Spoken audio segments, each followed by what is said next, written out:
श्री महादेव सनत कुमार से बोले, हे सनत कुमार, अब मैं तुमसे शनिवार व्रत की विधि कहूँगा, जिसके करने से मनुष्य को मंदता नहीं होती।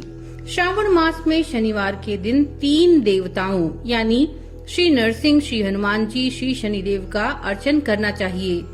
दीवाल या खम्भे पर नरसिंह जी की मूर्ति बनाकर लक्ष्मी सहित जगतपति नरसिंह का हल्दी और चंदन, नीले अथवा पीले फूल के द्वारा अर्चन करना चाहिए।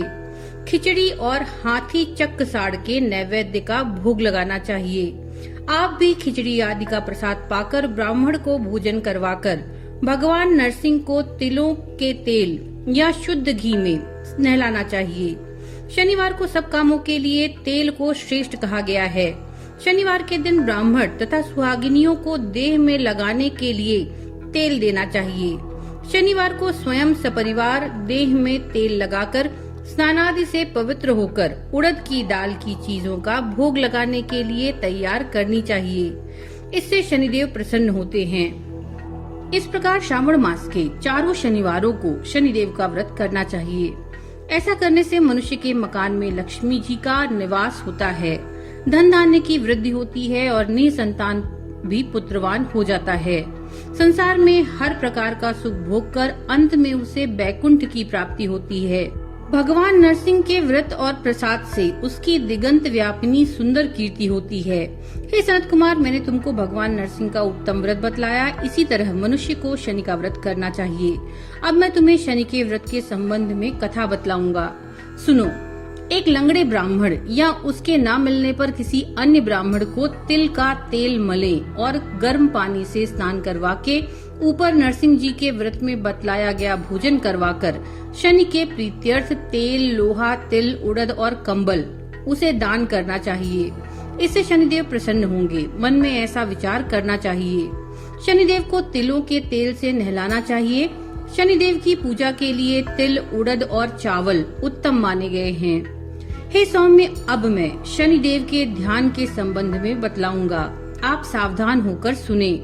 शनिश्चर का रंग काला, गति मंद, कश्यप गोत्र है।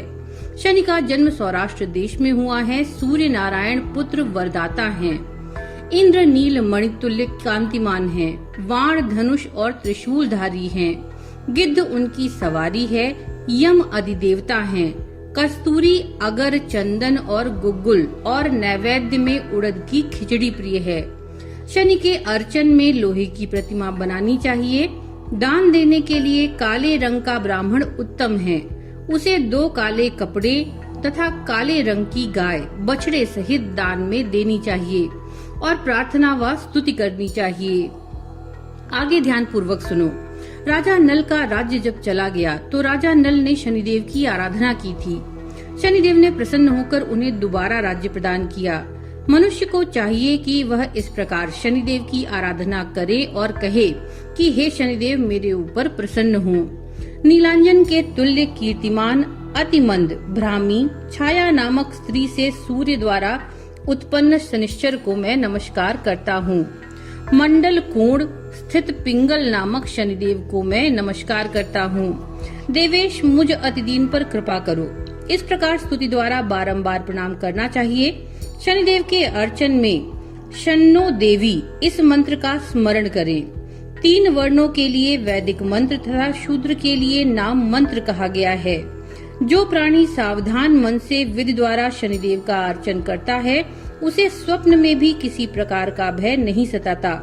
हे सौम्य, जो मनुष्य इस प्रकार व्रत को करेंगे और श्रावण मास के प्रत्येक शनिवार को भक्ति सहित अर्चन करेंगे, उनके यहाँ शनि द्वारा कभी पीड़ा नहीं होगी।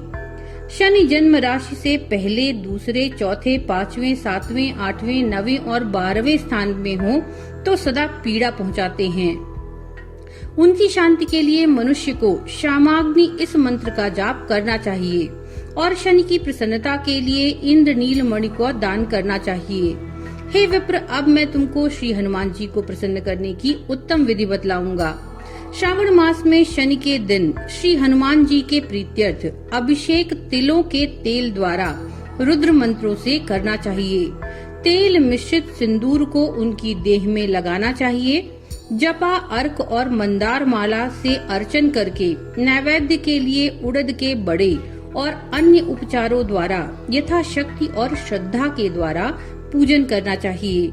हनुमान अंजनी सुत वायु पुत्र महाबली रामेष्ट फाल्गुन सखा पिंगल अमित विक्रम अवधिक्रमण सीता शोक विनाशक लक्ष्मण प्राणदाता और दश ग्रीव दर्पहा, इन 12 नामों को जो सुबह उठकर पढ़ता है उस मनुष्य को कभी भी कष्ट की अनुभूति नहीं होती, उसे संपूर्ण ऐश्वर्य प्राप्त होते हैं। इस प्रकार श्रावण मास के शनिवारों को जो मनुष्य हनुमान जी की आराधना कर लेता है उसका शरीर वज्र के तुल्य सुदृढ़ हो जाता है और कार्य में वो तेजवान हो जाता है। वह बुद्धि विवेक से विभूषित हो जाता है, उसके शत्रु नष्ट हो जाते हैं और मित्रों की वृद्धि हो जाती है। श्री हनुमान जी के प्रसाद से वह पराक्रमी और वैभवशाली हो जाता है। श्री हनुमान जी के मंदिर में बैठकर जो प्राणी हनुमत कवच का 1 लाख पाठ करता है वह अणिमा आदि सिद्धियों का साधक हो जाता है और उसके दर्शन से यक्ष राक्षस भाग खड़े होते हैं। शनिवार को पीपल का स्पर्श तथा अर्चन करें। शनिवार को ही पीपल का स्पर्श करना चाहिए, इसके अलावा और किसी दिन पीपल का स्पर्श बिल्कुल नहीं करना चाहिए।